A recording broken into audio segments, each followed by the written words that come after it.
যুক্তরাজ্যের border force স্টাফরা আবারও ধর্মঘট শুরু করেছে। এই ধর্মঘটটা বেসিক্যালি 31শে মে থেকে 2 জুন পর্যন্ত এই ধর্মঘটটা চলবে।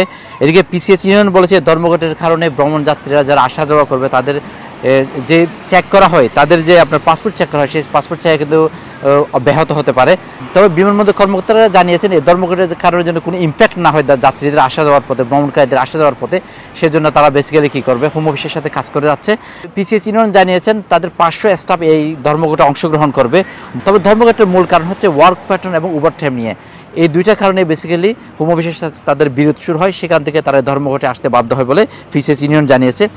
গত মাসে টার্মিনাল 2, 3, 4, 5-এ কিন্তু ধর্মঘট হয়েছিল এবং পিসিএস ইউনিয়ন জানিয়েছে তাদের সিস্টেমে যদি পরিবর্তন না হয় তারা আবারও সেখানে ধর্মঘটের আহ্বান করতে পারে।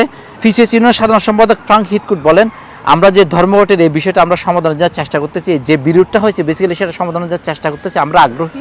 সেটা ডিপেন্ড করতেছে বেসিক্যালি যদি হোম অফিস এগিয়ে আসে, তারা যদি টেবিলে আমাদেরকে কোনো অফার রাখে যে এই বিষয়টা সমাধানের জন্য, তখন আমরা ধর্মঘটের হয়তো আমরা বাদ দিতে পারি, অথবা আমরা এই বিষয়টা বিরোধী বিষয়টা আমরা সমাধান করতে পারি।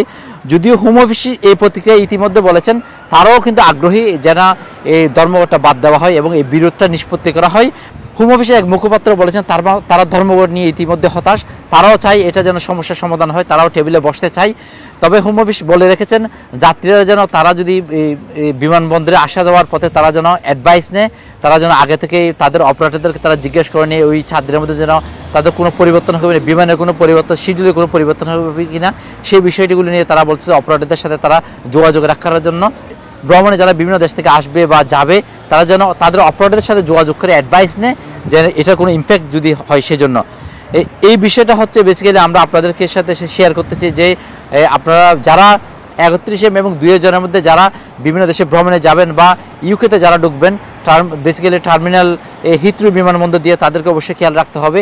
এই 4 দিন ধর্মঘট হবে, ধর্মঘটের সময় কিছু ইম্প্যাক্ট থাকতে পারে, আপনারা আগে থেকেই খোঁজখবর নিয়ে যাবেন যেন কোনো সমস্যায় আপনাদেরকে ফেস করতে না হয়।